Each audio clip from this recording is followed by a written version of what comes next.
الله من الشيطان الرجيم. بسم الله الرحمن الرحيم. ربنا اشرح صدورنا ويسر أمورنا واحلل عقدة من لساني يفقه قولا. اللهم صل على سيدنا محمد طب القلوب ودواؤها وشفاء الأبدان، صلاة تنجينا دائما إلى يوم الدين. نحمده سبحانه وتعالى على نعمه العظيمة الذي هدانا لهذا وما كنا لنهتدي لولا أن هدانا الله والحمد لله رب العالمين. Atenderezebwa Allah amatenda agasinga okubeera amalungi.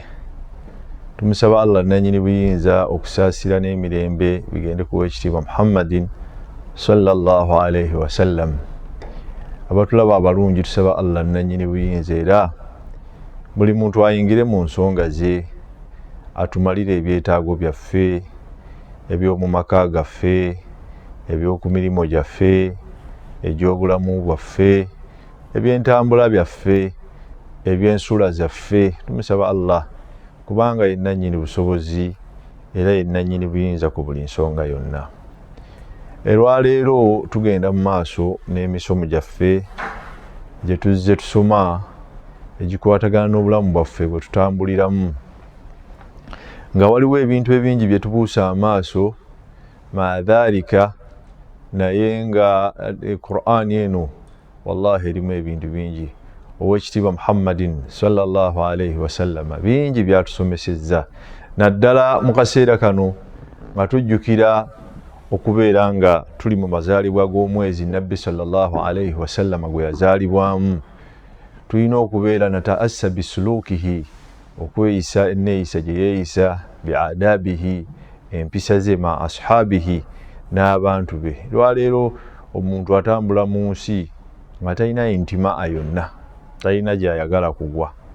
Mube empisa embi taliiyo, mube empisa ennungi taliimu, mube ebidongo taliimu, nti buli kintu kirina empisa zaakyo, naye obusiraamu empisa zaabwo zibuna ya Rabbi. Olwaleero nga tetunnaba kugenda mu maaso na mpisa za mu mayumba gaffe, njagala baddu ba Allah tutunuulire Nabbi w'ekitiibwa Muhammadin sallallahu alayhi wa sallam. Ebintu bye byonna yabitwala nga byabeeranga siriyasi. Buli ebyetaagisa okuba siriyasi, Nabbi w'ekitiibwa Muhammad sallallahu alayhi wa sallama yabitwala nga byabeeranga byamakulu nnyo nnyo nnyo. Leero nga sinnasomesa aya yange okumanya nti Nabbi Muhammad sallallahu alayhi wa sallam yabeeranga atwala buli nsonga nti nnene, yatwalanga emmeeme z'abasahaba byawangaala nabo nti nnungi, n'amanya nti saagala kukosa muntu, n'ekintu ne bwe kyabeeranga kyakusaaga tutwale ekyokulabirako. Oweekitiibwa Muhammadin sallallahu alayhi wa sallama Abi Hurayra atunyumiza hadisi ya maama waffe Aisha radiyallahu ta'ala anha nti Nabbi Muhammad sallallahu alayhi wa sallama lumu yali atudde ne basahaba be banyumyamu, basekamu, basaagamu. Basahaba bano balina embeera y'okwagala okuwa Nabbi Muhammad sallallahu alayhi wa sallam ebirabo, naye lumu eriwo sahaba yajja ewa Nabbi Muhammad sallallahu alayhi wa sallama n'entende ezirirede okulya. Nabbi Muhammad sallallahu alayhi wa sallama mu nkola ye, sahaba bwe yaleetanga ekintu yakikkirizanga era n'akyaniriza. Sahaba ono bwe yamuleetera entende, Nabbi n'atandika n'alyako. Naye mu nkola ya Nabbi Muhammad sallallahu alayhi wa sallam nti buli bwe yalyanga ku kintu basahaba abaamuliraananga yabawangako nti nammwe mukwate mulye. Omulundi guno sahaba ono yali mu ahli suffa, yali mu bafunampola, naye nayagala ajje ewa Nabbi amusanyuse. Nabbi bwe yakwata ku ntende zino n'azirya teyabawa. Basahaba mwalimu abaali bali nga bandyagadde Nabbi abawe. Omu famadda yadahu ila rasulillah, n'awa Nabbi omukono n'amugamba nti ya rasulallah nawilniha, ya rasulallah mpaayoko ku ntende, mpaayo emu oba bbiri. Nga bwe wandibadde ne basahaba bo musaagasaaga, Nabbi sallallahu alayhi wa sallam amuddamu ekigambo n'amugamba nti mahlan mahlan, owaaye gumiikirizaamuko gumiikirizaamu. Ne banyumya emboozi n'eggwa. Sahabi ono yaleese entende n'afuluma n'atambula n'agenda. Abaali ne Nabbi Muhammad sallallahu alayhi wa sallama baalabanga Nabbi Muhammad sallallahu alayhi wa sallama enkola gy'akoze si gy'akola bulijjo. Nti ya Rasulallah, leero nga bwe baleesaako okulya kano ya rabbi totuwadde wakitiibwa Muhammad sallallahu alaihi wasallam kyenjagala mu hadiisi eno nti buli nsonga yonna ne bwe yabeeranga nga yakusaaga ya mubeera za bulijjo nabbi yagitwala nga nkulu.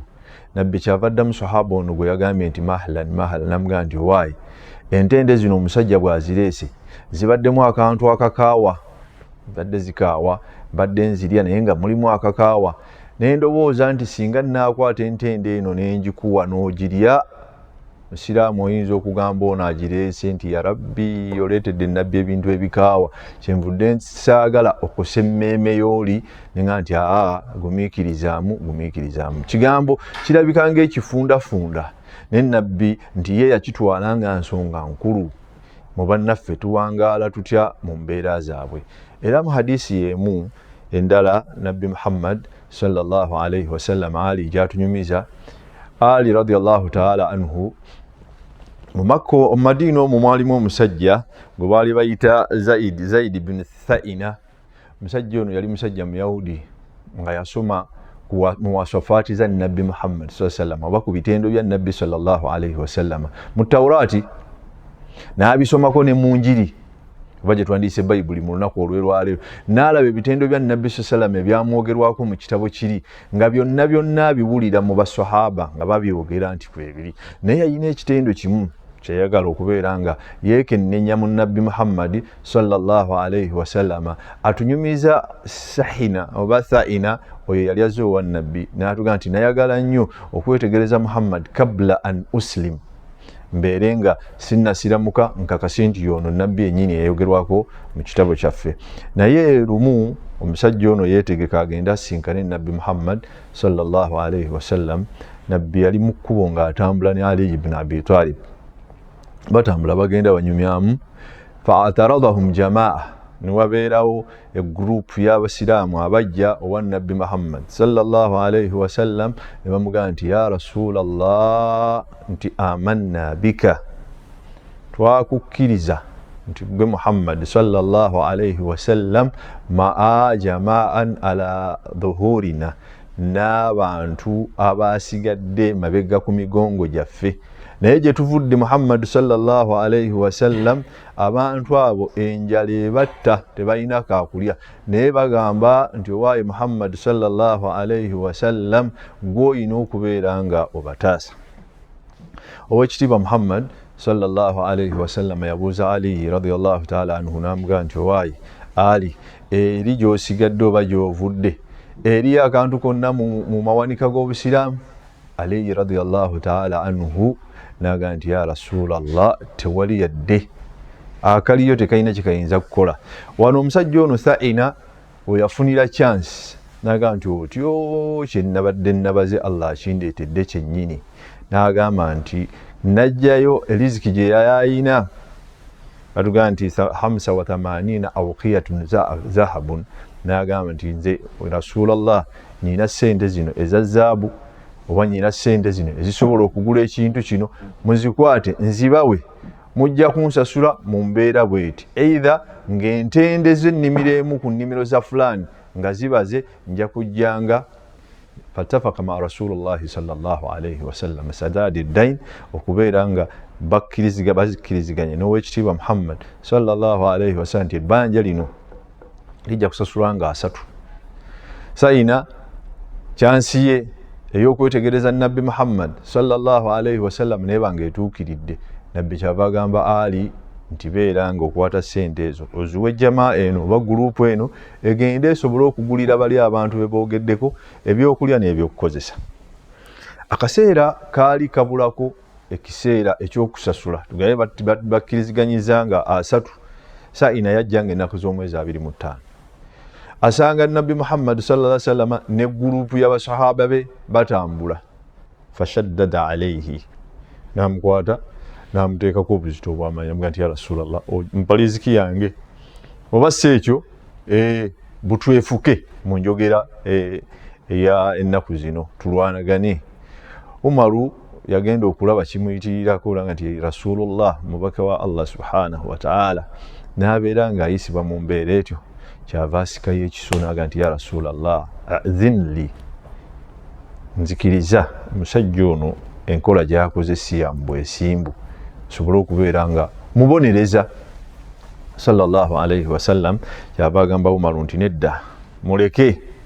Ekisooka kya byonna Umaru njagala obeere ng'oŋŋamba nze Muhammad sallallahu alaihi wasallam mbeere nga nnongoosa okusasula.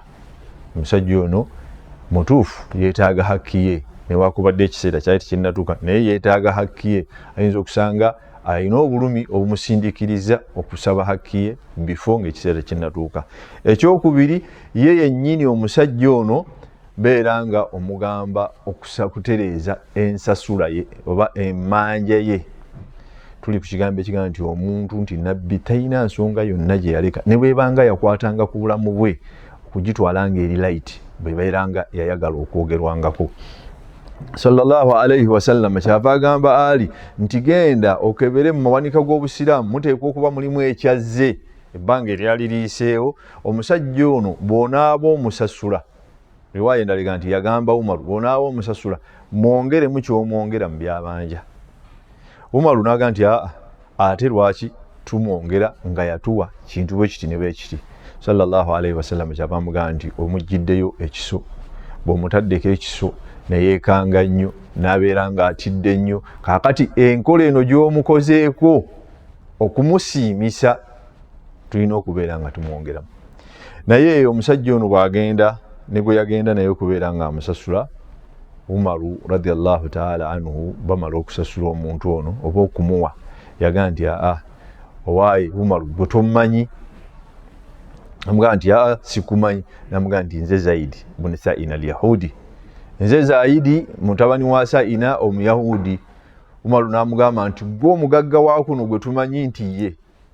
Namugamba nti lastu bihaja, siri mwetaavu wa bintu bino byembadde njira, naye nasoma ku w'ekitiibwa Muhammadi sallallahu alaihi wasallama nga obuswafuze zonna oba ebitendo bye byonna ebirungi ebyamwogerwako mu Tawraati ne mu Injiiri byonna biyina okuggyako ekitonde kimu oba ekitendo kimu kyokka kye nadde njagala okwetegereza.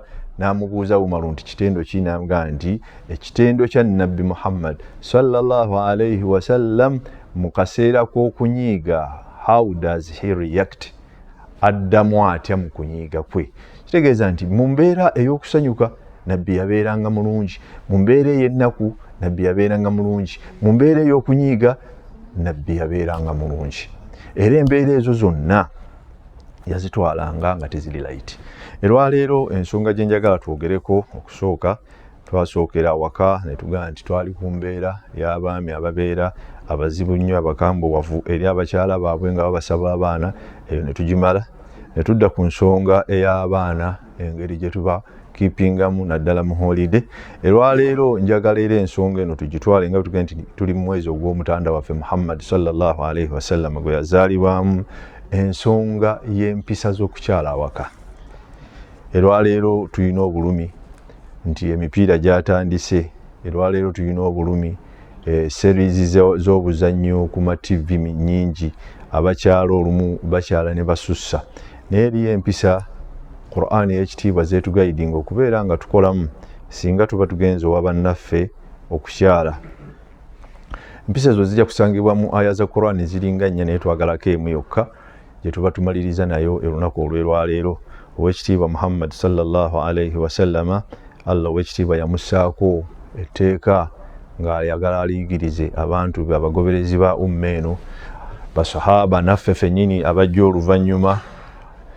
Yatugamba owekitiibwa Allah, a'udhu billahi minash shaitani rrajim, bismillahir rahmanir rahim, ya ayyuhalladhina amanu, abange mmwe abakkiriza. Ekigambo bakkiriza Allah subhanahu wa ta'ala yatukowoola mu Qur'ani emirundi 89 ng'atufaako nnyo, n'atukowoola aya ezimu gy'asanga ng'ayita bantu ffenna, naddala ezisingira ddala ezimukowoola okudda gye bali. Aya ezisinga ya ayyuhalladhina kafaru, abange mmwe abataamukkiriza Allah. Aya endala naye aya 89 Allah yatukowoola nti abange mmwe abakkiriza amateeka ga Allah, abakkiriza ebigambo bya Allah, abakkiriza enkola ya Allah. Yatugamba Allah, la tadkhulu buyutan, temugendanga mu mayumba ga bannammwe temugendanga mu mayumba gye mugenda okukyala wa muganda wo wa mwannyoko wa mukwano gwo waki hatta tastanisu okutuusa nga bwe muba mutuuse we mulaze musooka okubeera nga mutegeeza. Istinasi kwe kutegeeza abali mu nnyumba ne bamanya nti gundi yali ku mulyango. Ekyokubiri watusallimu ala ahliha, era bwe mutuukanga ku miryango gy'abantu egyo mubeerenga mutoola salaamu. Allah subhanahu wa ta'ala yayogera ekigambo ekirungi wano ng'amaze otutegeeza ensonga eyo n'atugaa nti zaalika azka lakum. Ekyo nno ekigambo kye mukola eky'okutegeeza abantu nti muzze, eky'okutoolera salaamu abantu nti muzze, azka lakum kye kyamagezi gye muli. Lwaki Allah subhanahu wa ta'ala abitugambye ebigambo ebyo? Jjo twasoma aya ya Allah eyali egamba Nabbi Muhammad sallallahu alayhi wasallam ne basahaba be, basahaba bwe babeera nga bajjewa Nabbi nga bamalawo akaseera. Nabbi sallallahu alayhi wasallam Allah n'amusaako etteeka n'agamba abantu bano nti la tadkhulu buyuta nabbi, abaye temukyalanga owa Nabbi illa an yu'dhana lakum ila ta'amin ghayra nadirina inahu, okujjako ng'amaze kubaga nti abaye mujje tulyemu ffenna ekyemisana ate nga temukiswamye. Nanti walakin idha du'itum, bw'abayitanga fadkhulu muyingire, fa idha ta'imtum, bwe mumalanga okulya fantashiru, mutambule mugende. Lwaki Nabbi Muhammad sallallahu alaihi wasallam wano bamutaddeko etteeka? Yamanya nti muffe mulimu abajja okuba n'empisa embi. Olw'okuba eggulo walabidde wamu n'omupiira, walabiddeyo ka vidiyo, oyinza okumanya nti taliiwo, misinde n'odduka n'ogenda oddeyo, nekireeta enkaayana. Oba ekyokubiri, omupiira gusobola okuba nga guwedde, oba firimu ewedde, oba muno yakuyise mu mbeera yonna nnungi yakunyumyamu kukyalamu, n'omumalako emirembe. Yavaga nti watusallimu ala ahliha, mutuukanga mutooleranga ku bantu abali mu nnyumba salaamu. Ekigambo ekyo basahaba bakitwala mu mbeera esinga okubeera ennungi. Ku mulembe gwa Umar radiyallahu ta'ala anhu nga twogera ku mbeera ez'amakeera, nti Umar radiyallahu ta'ala anhu lumu yali ali wakaawe ne zireeta sahaba yayitibwa Zaidi. Zaidi ono bwajja wa Umaru n'akonkona, yali aleese musango gwe kujja kuwaba. Bw'atuuka yakonkona omulundi ogusooka n'atamuggulira, n'akonkona omulundi ogwokubiri n'atamuggulira. Ku mulundi ogwokusatu yawulira nga mu nju eno wa Umaru waliyo enkaayana wakati wa Umaru ne mukyala we. Naga nti Obusiraamu kye bwava butuga nti bw'okonkona emirundi emeka esatu ne bagaana ng'okwata ekkubo ng'ogenda. Zaidi ono yakwata ekkubo atambula addeyo, naye Umaru yali amuwulidde mu nsonyi n'amuga nti Zaidi obadde ogamba ki? Namuga nti Amirul Mu'minina, nedda, ensonga gye mbadde ndeese ngenza okusanga esobola okubeera nga tesaana kukola ki? Kwanjula mu kiseera kino. Allah subhanahu wa ta'ala kyava atwongera mu tteeka lye tusoma oba aya gye tusoma, naga nti wa idha qila lakum rji'u, singa abali mu nnyumba babaga nti abaye temuyingira, farji'u, Allah yaga nti bali ab'omu nnyumba ekigambo kyabwe kye kitwalibwa, mukwate ekkubo muddeeyo gye mukoze eki? Gye muvudde. Lwaki ndeese ekigambo ekyo? Nti ennaku zino wallahi abantu bayita mu mbeera, oyinza okusanga omusiraamu nga tali mu mbeera yeetaaga kusinkana munne. Oyinza okusanga omusiraamu moodizi ze zonna nga ziri down, olw'okubanga gwe wamenyere okubeera ng'obeera naye naddala mu kibuga muno abantu abawangaalira mu kazigo, ng'obeera ng'owangaala ne munno, n'abeera nga alina obusobozi okubaako nga kyakuhostingako. Kaakati tusaba mu mbeera ey'obukkiriza okubeera ng'omusiraamu olinamu ensonyi ezikutuusa okubeera ng'ojjukira obulungi obuli mu kukyala n'obubi obuli mu kukyala. Singa oba obitegedde, Allah subhanahu wa ta'ala abeere nga akusasulamu ekisinga okuba obulungi. Singa obeera ng'era ghayra dhalika, obeere ng'okyusa musulukiyaati. Kansuubire nti tetujja kusukkawo awo. Saba Allah nannyini buyinza atukoledde ensonga eyo, atuteeke mu baddu abawuliriza ebigambo ntujjamu ebisinga okuba ebirungi.